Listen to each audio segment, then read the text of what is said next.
Hey guys, this is a book review for The Glucose Goddess Method by Jessie. I'm not even going to try and pronounce her name. I have a difficult to pronounce name too. So that's her. And what's really interesting is she's not a dietitian. That's what I was expecting. That's what is normal to see. It's my cat. She is actually a biochemist. I'm just going to page through so you can see some of the pictures here. But she is actually a biochemist that studies glucose levels and what spikes glucose and how important that is for people who don't even currently have diabetes. So yeah, you can see, since I was paging through, I just think that's a really interesting background compared to what I normally see. So paging through, you can see there are tons of pictures. They're really beautifully shot. For the recipes, she visually shows what's in it on the side here, or whoever edited this. There's that visual component and then the direction, and I really like that. It makes it easier in my head to process what I would need to get at the grocery store. I liked that layout, and I don't think I've ever seen it done quite like that. Like, they'll put ingredients, but they don't do a little picture diagram like that. So anyway, like, really, really great recipes. I flipped through the part that was all about apple cider vinegar, but that's a really important part of spiking glucose, and she has recipes in there that make it so even if you don't think you like apple cider vinegar, you can make it into dressings and stuff like that. So just beautiful pictures, really great recipes, really easy to follow with these pictures of the ingredients on the side. And then another thing that I love, so she does explain the science behind the meals she's chosen. I don't know if I can pull it up, but she even has some graphs in here about glucose spikes.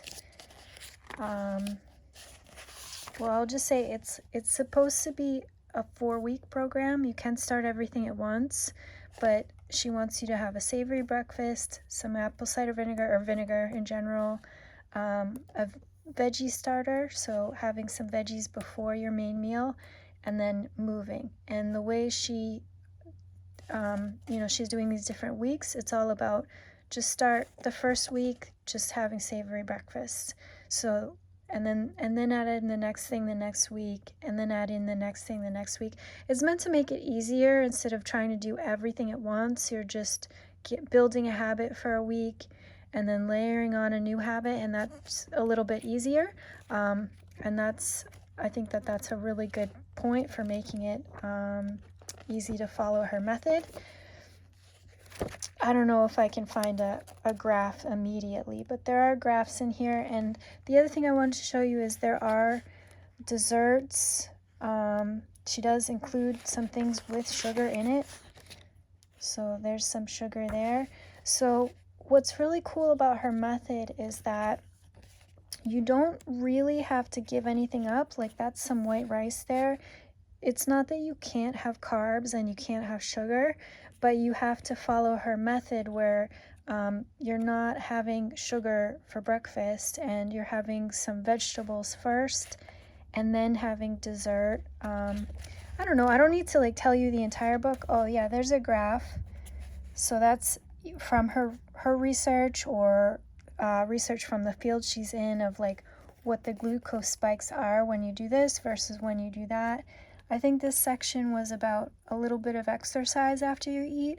I personally love going for a walk after dinner, as long as I feel safe in the neighborhood I'm in.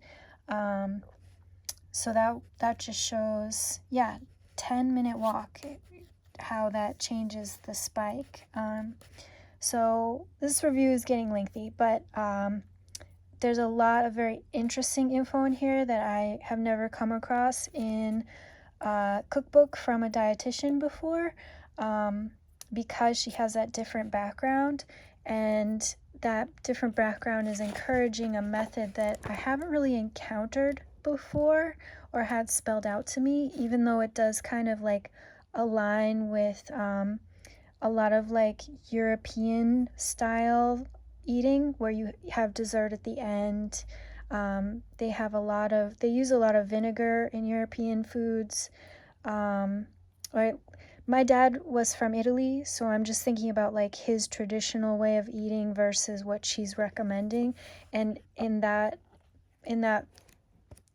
cuisine, we frequently do use vinegars inside of sauces and whatnot. We frequently do have savory breakfasts. So it was just very, very interesting to see how that lined up with a traditional way of eating versus what the science says because of her background. And then the recipes themselves look really delicious, really wonderful. I'll say one final thing that was a fun takeaway is that she's such a big fan of apple cider vinegar that she even encourages people to put it in a little flask so that you have it on the go. If you're at a restaurant, you can just sneak a little bit in, and people are going to think it's alcohol, but it's actually apple cider vinegar. So I'm about to buy my own flask after reading this for the very first time in my life, which is pretty funny. But yeah, just in general, this was a really, really great book, really good info, and I love that nothing is off limits. You just have to do it the right way. So great book.